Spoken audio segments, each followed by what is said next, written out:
Emma Martinez pulled her long black hair into a messy bun and picked up her violin. The garage was cold that evening in Denver, but she did not mind. This was her favorite place to practice. Her parents were inside watching television, and her little brother was doing homework. Out here, she could play as loud as she wanted. She opened her phone and looked at the video she had watched 100 times. Karolina Protsenko playing violin on the street, her fingers moving like magic across the strings. Emma wanted to play just like that someday. Maybe not on the street, but somewhere people would listen and smile. Emma lifted her violin to her shoulder and started to play Calm Down by Rema. She had been working on this cover for 3 weeks. The song was popular, and she thought people would like her violin version. Her fingers found the right positions on the strings, and the melody filled the small garage. What Emma did not know was that her neighbor was listening. Dr. Alan Brooks lived next door in a house full of old science equipment. He was 72 years old and had worked for NASA for 30 years before he retired. Now he spent his time reading science books and working on small experiments in his basement. Dr. Brooks was drinking tea and reading when he heard Emma start to play. The music was beautiful, but something else caught his attention. The numbers on his electromagnetic field detector were moving. This was strange because the detector usually only moved when there was a storm or when someone used a microwave. He walked to his window and looked at the device more carefully. The numbers kept jumping up and down in a pattern. It was like the machine was dancing to Emma's music. Dr. Brooks had never seen anything like this before. Emma played the song 3 times that night. Each time she played it, Dr. Brooks watched his machine react. The pattern was always the same. When Emma hit certain high notes, the numbers went crazy. When she played soft and low, the numbers calmed down. The next morning, Dr. Brooks knocked on the Martinez family's door.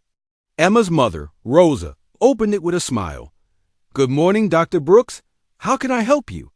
"Good morning, Rosa. I was wondering if I could talk to Emma about her violin playing. I noticed something interesting last night." Rosa called Emma down from her room. The 16-year-old girl came to the door looking curious but a little worried. She hoped she had not been playing too loud. "Am I in trouble? Was my music too loud?" "Last night?" Dr. Brooks smiled and shook his head. "Not at all, Emma. Your music is wonderful. But I think something very special happens when you play. Would you mind if I showed you something?" Emma looked at her mother, who nodded. They followed Dr. Brooks to his house. His living room was full of strange machines and computers. Wires ran everywhere, and small lights blinked on different devices. "This machine measures electromagnetic fields," Dr. Brooks explained, pointing to a box with a digital display. "Last night, when you were playing, this machine started reacting to your music." Emma looked confused. "I do not understand. How can my violin affect your machine?" "That is what I want to find out. Would you mind playing that song again? The one you played last night?" Emma was nervous but excited. She had never met a real scientist before. She took out her violin and started to play Calm Down again. Immediately, the numbers on Dr. Brooks' machine started moving. Emma stopped playing and stared at the device. "This is impossible," she said softly. "In science, we do not say impossible. We say interesting," Dr. Brooks replied with a grin. "Emma, I think your violin is creating some kind of special frequency, something I have never seen before." Over the next few days, Emma came to Dr. Brooks' house every evening after school. They did many tests together. Dr. Brooks had Emma play different songs to see which ones made the machine react. Only a few songs create the strong patterns, and Calm Down create the strongest reaction of all. "It is not just any music," Dr. Brooks explained to Emma and her parents one evening. "It is something about the way Emma plays, the specific notes she chooses, the way she moves her bow across the strings. It creates a frequency that my equipment has never detected before." Emma's father, Carlos, looked worried. "Is this dangerous? Should Emma stop playing?" I do not think it is dangerous, Dr. Brooks said, but I think it is very important. Emma, would you be willing to let me record your playing and send the data to some of my old friends at NASA?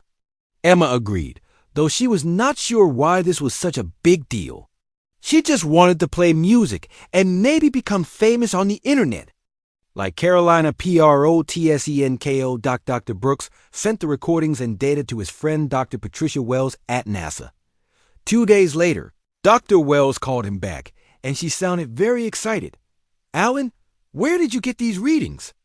This electromagnetic signature is unlike anything we have ever recorded on Earth. A 16-year-old girl in my neighborhood creates it when she plays violin, Dr. Brooks explained. There was silence on the phone for a moment. Then Dr. Wells spoke again, her voice more serious. Alan, we need to talk to this girl. These frequencies, they are not just unusual. Our deep space monitoring stations picked up similar patterns 3 days ago. We thought it was coming from outside our solar system. Dr. Brooks felt his heart beat faster. What are you saying, Patricia? I am saying that this girl's violin might be sending signals into space, and Alan ... something out there might be listening. That night, Emma practiced in her garage like always. She played Calm Down with more feeling than ever before. The music filled the small space and seemed to reach out into the darkness beyond. High above Earth, past the moon and the planets, something was indeed listening. A ship that did not belong to any country on Earth was recording every note Emma played. Inside that ship, creatures with gray skin and large eyes looked at each other with concern. The humans have discovered sonic warfare, one of them said, in a language Emma would never understand. Alert the fleet, another replied. This planet may be more dangerous than we thought. Emma finished her song and put away her violin. She had no idea that her simple dream of playing music had just changed the future of 2 worlds. 3 days after Dr. Brooks' phone call in NASA, a black car pulled up outside Emma's house. Emma was in her garage practicing when she heard her mother calling her name. She put down her violin and walked to the front door. 2 people in dark suits stood on the porch with her parents. One was a tall man with short brown hair, and the other was a woman with blonde hair pulled back in a tight ponytail. They looked serious, but not mean. Emma Martinez? The man asked. My name is Captain Jake Morrison from the Earth Defense Initiative. This is Lieutenant Amy Foster. We need to talk with you about your violin playing. Emma looked at her parents. Her father put his arm around her shoulder. What is the Earth Defense Initiative? Carlos asked. We are a new government program that watches for threats from space, Captain Morrison explained. Dr. Brooks and NASA sent us information about your daughter's unusual musical frequencies. We need to understand what is happening. Emma's mother. Rosa looked scared. Is Emma in trouble? She is just a child who likes to play music. Lieutenant Foster stepped forward. She had kind eyes and spoke in a gentle voice. Emma is not in trouble, Mrs. Martinez, but her music might be very important for the safety of our planet. They all sat down in the living room. Captain Morrison opened a laptop computer and showed them pictures from space. 2 days ago, our satellites detected an unknown object near the moon, he said. It appeared right after Emma played her violin. On the night Dr. Brooks first noticed the electromagnetic readings, Emma stared at the picture on the screen. It showed a dark shape against the stars. The shape did not look like any spaceship she had seen in movies. It was smooth and curved like a giant metal egg. You think my music brought that here? Emma asked. We think your music might have gotten their attention, Lieutenant Foster said. Yesterday, we sent a message to the object asking who they are and what they want. Today, they answered. Captain Morrison clicked on another file. A voice filled the room. It did not sound human. The words were clear, but the voice was too deep and had a strange echo. People of Earth, we are the Vrex Empire. We have detected your sonic weapon technology. You will give us all information about these weapons, or we will destroy your planet. You have 7 Earth days to decide. The room was quiet for a long moment. Emma felt like she could not breathe. Sonic weapons? Dr. Brooks said. He had been listening from the doorway. They think Emma's violin is a weapon? Lieutenant Foster nodded. We tried to explain that music is art, not warfare. But they do not believe us. They think we are lying to hide our military technology. Emma stood up quickly. This is crazy.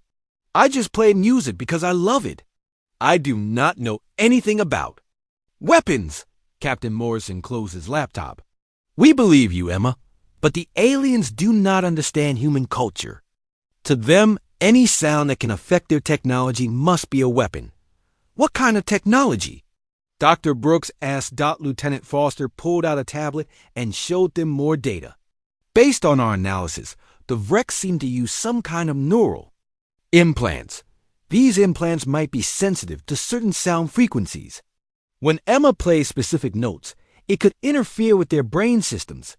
Emma sat back down. Her head was spinning.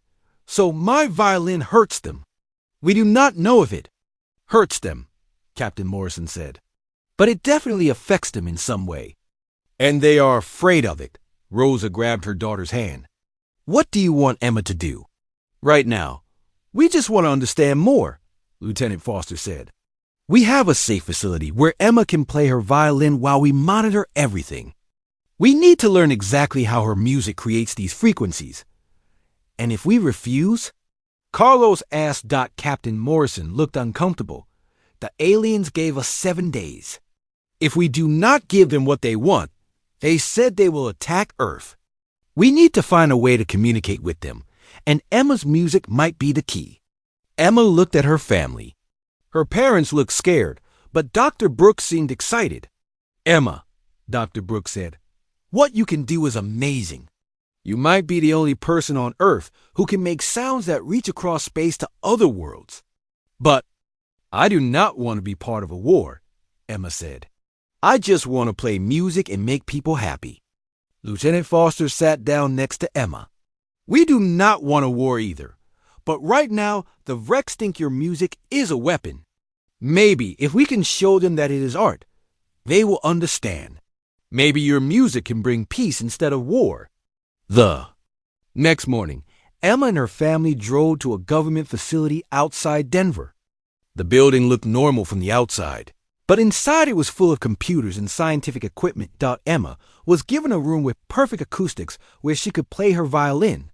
Scientists and military people watched from behind glass windows as she played Calm Down and other songs. For 3 days, Emma played while the scientists recorded everything. They measured sound waves, electromagnetic fields, and radio signals.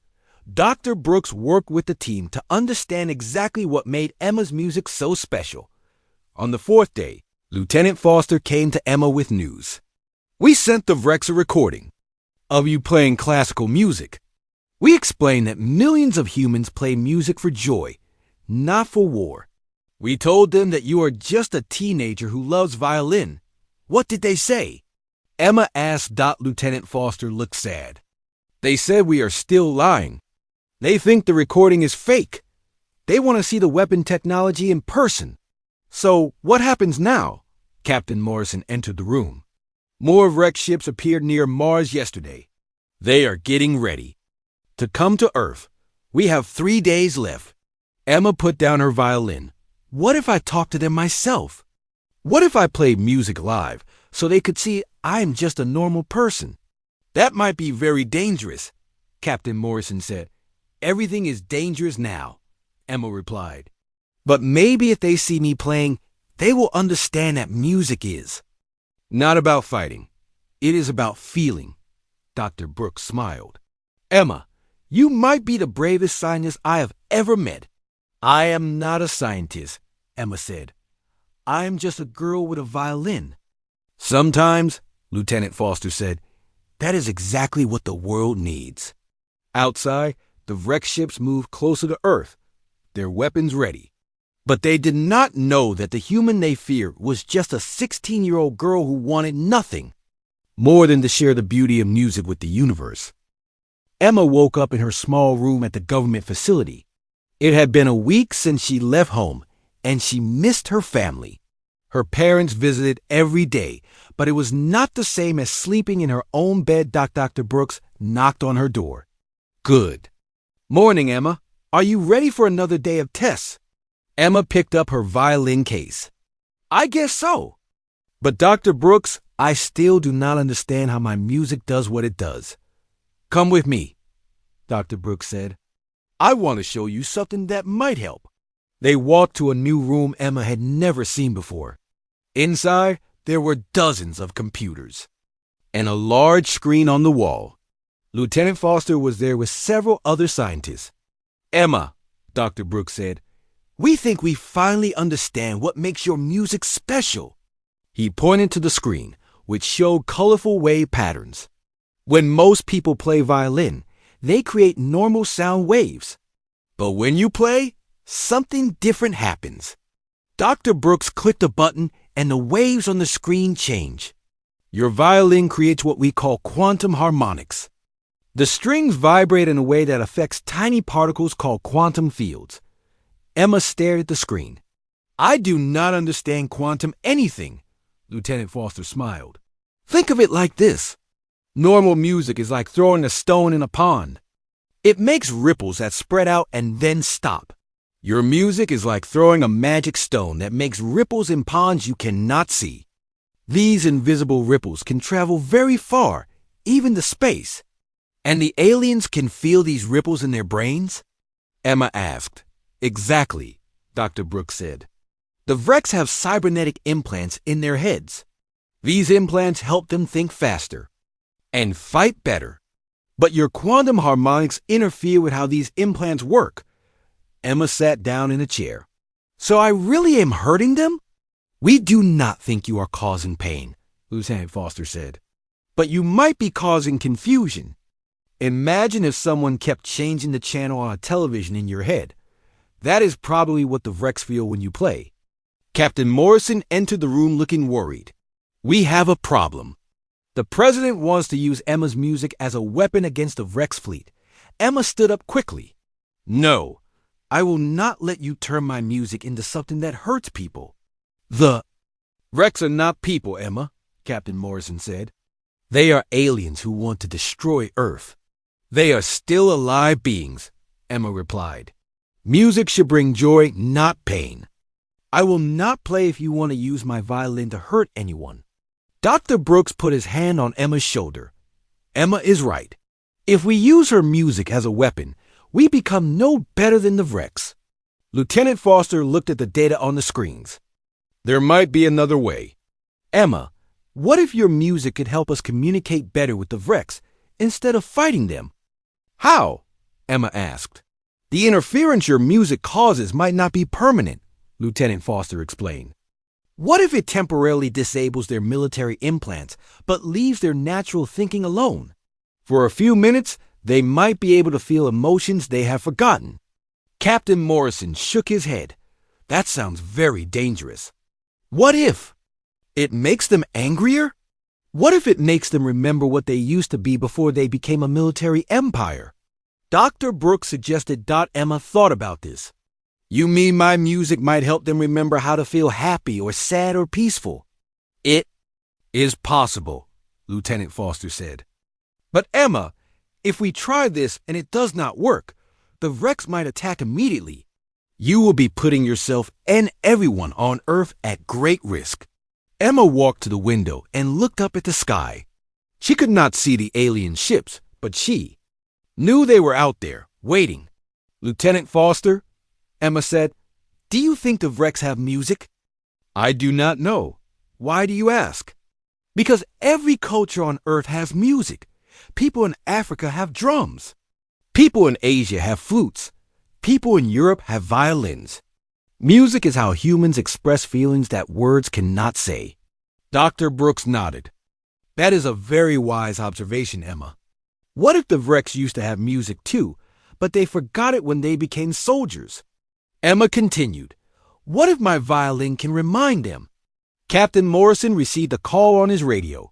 He listened for a moment, then turned to the group with a pale face. The Vrex fleet is moving. They will reach Earth in 18 hours. They are demanding we send up our sonic weapon technology, or they will begin attacking major cities. Emma felt her heart beating fast. How many ships? 57 vessels. Each one is larger than our biggest aircraft carrier. The room was quiet for a moment. Everyone was thinking about what 57 alien warships could do to Earth. I want to try to communicate with them, Emma said. Not as a weapon, but as a musician. Emma, that could be suicide, Captain Morrison said. Doing nothing is also suicide for everyone on Earth, Emma replied. At least this way, we tried to make peace first. Lieutenant Foster looked at her computer. We could set up a quantum communication system. Emma could play live, and the signal would reach the Vrex fleet instantly. What would you play? Dr. Brooks asked. Emma thought for a moment. I would start with Calm Down. It is the song that started everything. But then I would play other music. Happy songs, sad songs, peaceful songs. I would try to show them that music is about all the feelings living beings can have. And if they decide to attack while you are playing, Captain Morrison asked, then at least they will know that humans tried to share something beautiful instead of something violent. Emma said. Dr. Brooks smiled. Emma, you have the heart of a true artist and the courage of a true hero. I am just scared, Emma admitted. But I am more scared of what happens if we do not try. Lieutenant Foster began typing on her computer. I can have the communication. System ready in 4 hours. Do it, Captain Morrison said. But we also prepare our military defenses. If Emma's plan does not work, we need to be ready to fight. Emma picked up her violin and held it close. My violin teacher always told me that music is the language of the soul. Tomorrow, we find out if human souls can talk to alien souls. Outside, the Vrex fleet continued its approach to Earth. In the command ship, the Vrex Emperor studied the reports about human sonic weapons. He had ruled his empire for 300 years, and he had never encountered anything like this before. Prepare all weapons, he ordered his generals. These humans and their sonic technology will not threaten the Vrex Empire. But deep in his cybernetic enhanced mind, something stirred when he thought about the strange sounds from Earth. It was a feeling he had not experienced in centuries, and it frightened him more than any enemy weapon ever could. The Vrex fleet appeared in Earth's sky, like dark clouds blocking the sun. Emma stood at the window of the government facility and watched the massive ships hover over major cities around the world. Each ship was bigger than anything humans had ever built. Emma, it is time, Lieutenant Foster said softly. Emma picked up her violin and walked to the communication room. Scientists had worked all night to build a quantum transmitter that would send her music directly to the alien fleet. The room was full of people, soldiers, scientists, and government officials. Everyone looked scared but hopeful. Captain Morrison spoke into his radio. All military units, hold your positions. Do not fire unless the aliens attack first. We are going to try something that has never been done before. Emma sat in a chair in front of the transmitter. Dr. Brooks checked the equipment one last time. The signal is ready, Emma. When you play, every Vrex ship will hear your music instantly. Emma looked at the faces around her. These people were depending on her to save the world with her violin. She felt very small and very afraid. What if it does not work? She asked. Then we fight, Captain Morrison said. But Emma, what you are trying to do is braver than any battle. Emma lifted her violin to her shoulder. She closed her eyes and took a deep breath. Then she began to play Calm Down. The familiar melody filled the room, but this time it sounded different. Emma put all her feelings into the music, her fear, her hope, and her love for humanity. The quantum transmitter glowed as it sent her music across space to the waiting alien fleet. On the Vrex command ship, alarms started ringing immediately. The Emperor was in his control room when the music reached him. Report, he shouted to his officers. Sir, the sonic weapon has activated. All ships are reporting system interference. But the Emperor was not listening anymore. The music was inside. His head moving through his cybernetic implants like water through cracks in a wall. For the first time in 300 years, he felt something strange. It was peaceful and sad at the same time. On the lower decks of the wreck ships, soldiers stopped what they were doing. The music made their military implants flicker and spark. But instead of pain, they felt confusion and then something wonderful. Their own emotions returning, Commander Zek was preparing weapons when the music hit him. His implants shut down for a moment, and suddenly he remembered his childhood on the Rex homeworld before the Empire. He remembered playing with his sister under purple trees and laughing at simple jokes. The memory made him cry, something he had not done since he became a soldier. On Earth, Emma continued playing. She could feel that something was happening, though she did not know what. She finished, calmed down, and started playing a lullaby her grandmother used to sing to her. Lieutenant Foster watched the readings from space. Emma, it is working. The alien ships have stopped moving. Their weapons are powering down. Emma opened her eyes but kept playing. Through the window, she could see the wrecked ships hanging motionless in the sky. They looked less threatening now, more like sleeping giants than monsters. On the Rex Emperor's ship, chaos was spreading. Soldiers were removing their helmets and looking at each other with wonder. Some were crying. Others were laughing. A few were sitting on the floor, holding their heads as centuries of buried memories came flooding back. The Emperor felt his own implants failing. The music was breaking down the barriers he had built around his emotions. He remembered his real name, not his military designation. He remembered the day he became Emperor and the promise he made to protect his people. But somewhere along the way, protecting had become conquering. Sir, what are your orders? An officer asked. The Emperor tried to speak, but no words came. He was remembering his wife, who had died long ago. He was remembering his children, who had grown up to become soldiers like him. He was remembering what it felt like to love instead of only knowing how to fight. Emma finished the lullaby and started playing something new. She improvised, letting her violin tell a story without words.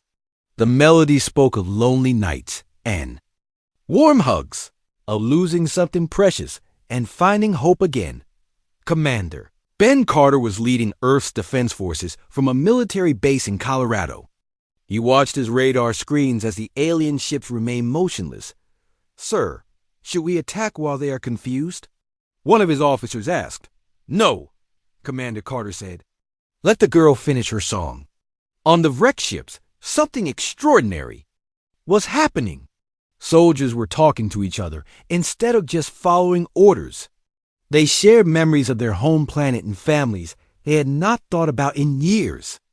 The strict military hierarchy was dissolving as the music reminded them they were living beings, not just weapons. Emma played for 30 minutes without stopping. She moved from sad songs to happy ones, from fast melodies to slow ones. Each song seemed to unlock something different in the aliens listening. Finally, she lowered her violin. The communication room was completely silent. Did it work? Emma asked. Lieutenant Foster was staring at her computer screen. Emma, look outside. Emma went to the window. The wrecked ships were still there, but they looked different somehow. Lights were blinking on them in patterns that seemed almost like music. They are trying to communicate, Dr. Brooks said with excitement. The light patterns, they are copying the rhythm of your music. Captain Morrison received a message on his radio. Sir, we are getting a transmission from the alien fleet. It is not the same voice as before. Put it through the speakers, Captain Morrison said. A new voice filled the room. It was still alien, but it sounded gentler than the previous messages. People of Earth, this is Commander Zek of the Rex Fleet. We have received your musical message. Many of our soldiers are confused.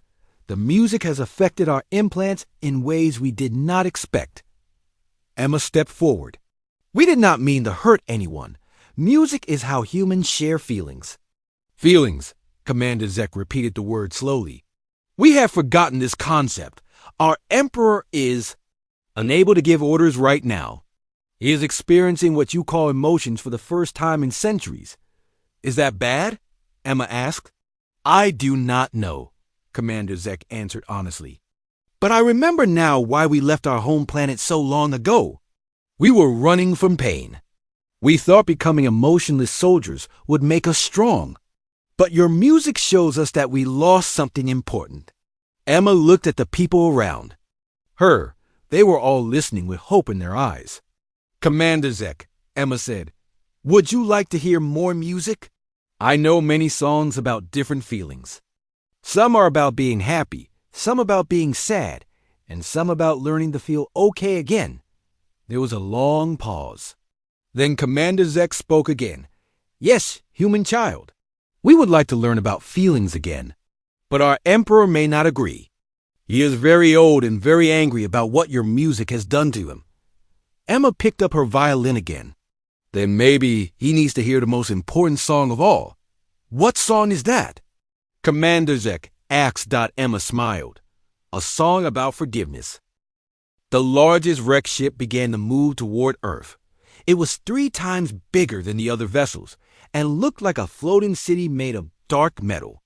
Emma watched it approach through the window of the facility. That is the Emperor's flagship, Lieutenant Foster said, reading data from her computer. He is coming here personally. Emma felt her hands shake as she held her violin. Why is he coming to Earth? Captain Morrison listened to his radio, then turned to face the room with a worried expression. Our satellites are detecting massive energy buildup in his ship's weapons. He is preparing to destroy this facility. He wants to stop the music, Dr. Brooks said. Emma, your violin is breaking his control over his own soldiers. He sees you as the biggest threat to his empire. Through the communication system, Commander Zek's voice came again. Human child, our emperor is very angry. He has locked down all other ships and is coming to end what he calls emotional warfare. Many of us want to stop him, but we cannot override his commands. Emma looked at the approaching ship. It was huge and covered with weapons. She could not imagine anything more frightening. How long until he gets here? She asked. 15 minutes, Captain Morrison replied. Emma, we need to evacuate you now. Our military will try to stop his ship. No, Emma said firmly. Your weapons cannot hurt something that big. But maybe my music can reach him before he reaches me. Lieutenant Foster shook her head. Emma, the Emperor has been cybernetically enhanced for 300 years. He might be too different from his soldiers.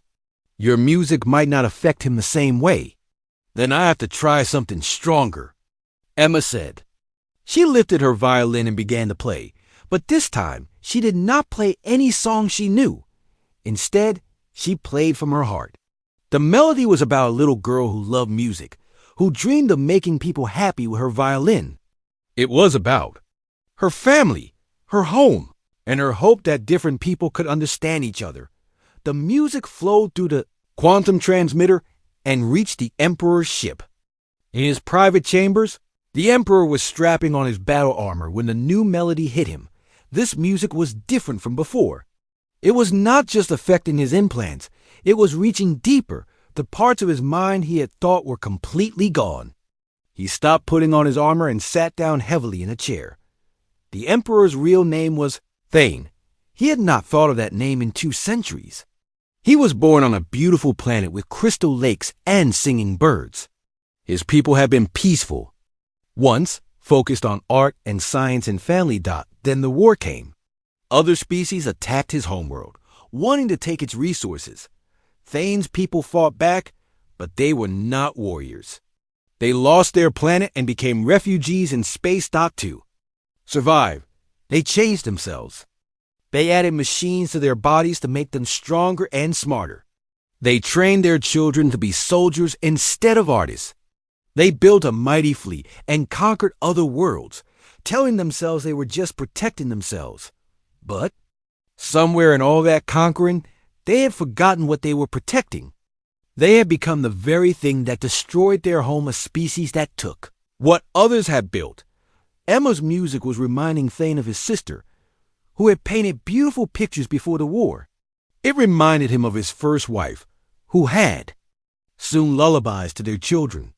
It reminded him of the day he decided to become an emperor instead of just a man. "Sir, we are approaching the target," his pilot announced. Thane looked at his armor but did not put it on.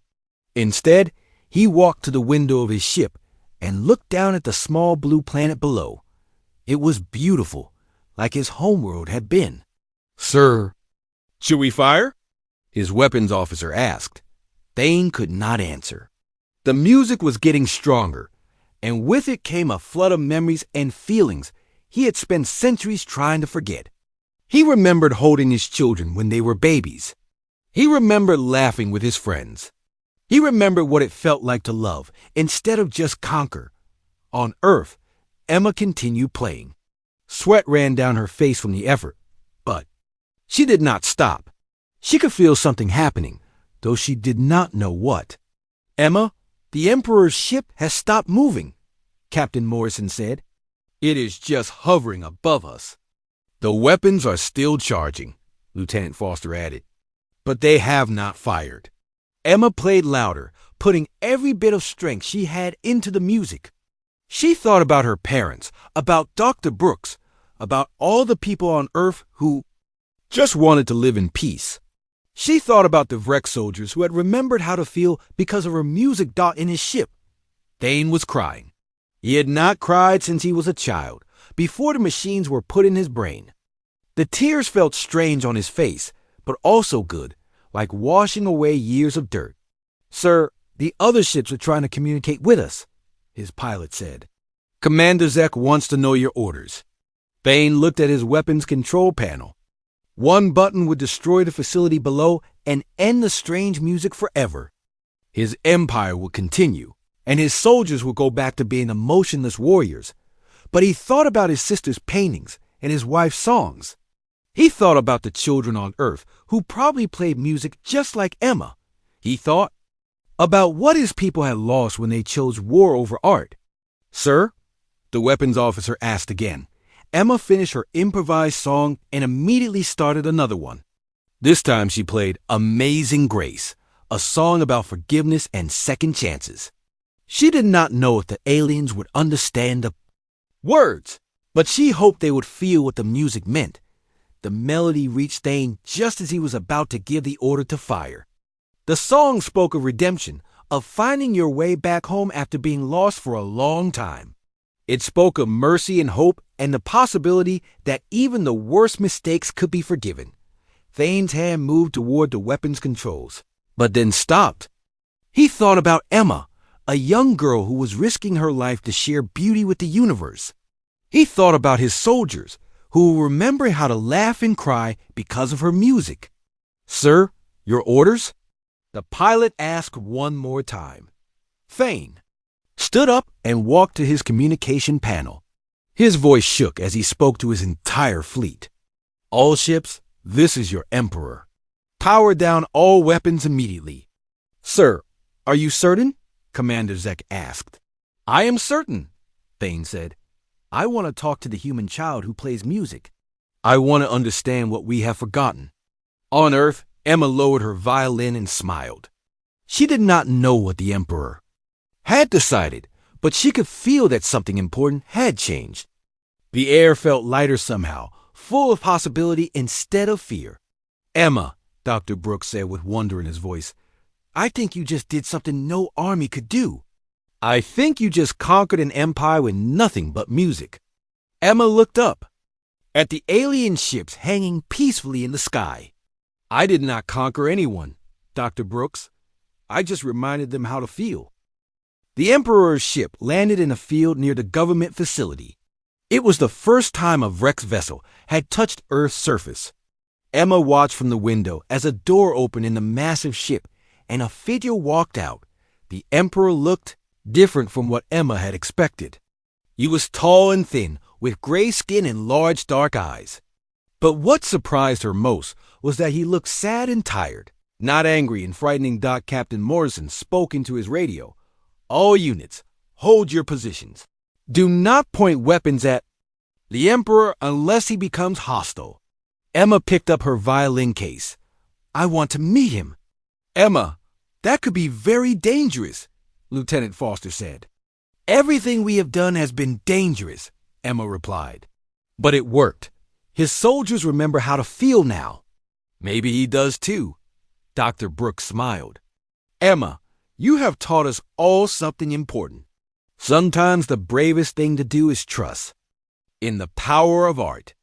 Emma walked outside with Captain Morrison and Lieutenant Foster. The Emperor was standing alone in the field, looking up at the sky. When he saw Emma, he knelt down so they could look at each other at the same height. You are very small to have caused such big changes, the Emperor said. His voice was deep, but gentle. Music is not about being big or small, Emma said. It is about sharing feelings. The Emperor nodded slowly. I have not felt anything for 300 years. Your music broke the barriers I built around my heart. It hurt at first, but then I remember why feelings are important. Emma sat down in the grass and opened her violin case. Would you like me to play something for you? Yes, the Emperor said. But first, let me tell you something. My real name is Thane. I have not used that name since I became a ruler. Hello, Thane, Emma said with a smile. My name is Emma. Emma lifted her violin and began to play Calm Down once more. But this time, she played it differently. She added new notes that spoke of healing and hope. As she played, other sounds joined her music. From the wrecked ships above, alien voices began to sing. The soldiers had remembered their own music, songs from their childhood before the war. Their voices were different from human voices, but they blended beautifully with Emma's violin dot. Then something wonderful happened. From cities around the world, humans began to join in. They hummed the melody, sang along, and played instruments. A man in Tokyo played piano from his apartment window. A woman in London sang from her rooftop. Children in schools everywhere clapped their hands to the rhythm. The music spread across the entire planet. It was carried by radio waves, television broadcasts, and internet streams. Millions of people participated in what became the largest concert in human history. Thane listened with tears streaming down his face. This is what we lost, he whispered. This is what we forgot when we became soldiers. Emma finished the song and looked at Thane. It is not too late to remember. Music never really goes away. It just waits for someone to play it again. Commander Zek's voice came to the communication system. Emperor Thane, many of our soldiers are asking permission to visit the surface. They want to learn more about human music. Thane stood up and spoke to his fleet. Permission granted. But you will come as guests, not conquerors. Remove all weapons and wear no armor. We are here to learn, not to fight. Over the next several hours, hundreds of wrecked soldiers came down to Earth. They gathered in parks and town squares, where humans taught them about different kinds of music. The aliens shared their own rediscovered songs, creating a mix of melodies no one had ever heard before. Emma played her violin for groups of humans and aliens sitting together on the grass. She taught young wrecked soldiers how to hold a violin bow, while they showed her how their voices could create harmonies impossible for human throats. Dr. Brooks worked with wrecked scientists to understand how music affected their cybernetic implants. They discovered that certain frequencies could actually repair emotional damage caused by the military modifications. Lieutenant Foster helped establish communication protocols between Earth and the Rex fleet. Instead of military threats, messages now carried requests for cultural exchange and scientific cooperation. As the sun began to set, Thane sat with Emma on a hill overlooking the field where humans and aliens were making music together. Emma, Thane said, my people have been wandering in space for 800 years. We conquered worlds because we thought it would make us feel safe, but we were just running from our pain. Where will you go now? Emma asked. I do not know, Thane admitted. We cannot go back to our original home. That planet is gone. But perhaps we can stop taking homes from others and start building new ones. Emma thought about this. There are empty planets in space, right? Planets where no one lives? Yes, many of them. Then maybe you could find one of those and make it beautiful. You could plant singing birds and crystal lakes like you had before. And maybe sometimes you could visit Earth for concerts. Thane smiled, an expression that felt strange but wonderful on his face. I would like that very much. But Emma, what if some of my people do not want to change? What if they want to keep being soldiers? Then they can make a choice, Emma said. But I think most people want to be happy more than they want to be strong. A young Rex soldier approached them, carrying something in his hands. It was a small instrument that looked like a cross between a flute and a harp. Emperor Thane, the soldier said, I found this in my personal belongings. I had forgotten I kept it from our home world. Thane took the instrument carefully. I remember. These, my sister used to play one. Would you play something for us? Emma asked. Thane looked nervous. I have not played music in 300 years. It is like riding a bicycle, Emma said. You never really forget how. Thane put the instrument to his lips and played a simple melody. It was sad but beautiful, like a song about missing home. Emma joined in with her violin, and soon other humans and aliens were adding their voices and instruments. The music rose into the evening sky, a symphony of two species learning to understand each other. It was not perfect. Some notes clashed, and the rhythms did not always match. But it was real and full of hope. 1 month later, Emma stood on a stage in New York City. The concert hall was packed with humans and Rex who had stayed on Earth to learn more about music and art. In the front row sat Thane, who now served as Earth's first alien ambassador. Emma raised her violin and began to play Calm Down one more time. But now it was not just her song anymore. It belonged to everyone who believed that music could build bridges between worlds. As she played, Emma thought about Karolina Protsenko, the street performer who had inspired her to pick up a violin. She wondered if Karolina knew that her influence had traveled across the galaxy and prevented a war. The music filled the concert hall and spread out into the universe, carrying a message of peace to any species that might be listening. And somewhere in space, the Rex fleet continued its journey to find a new home.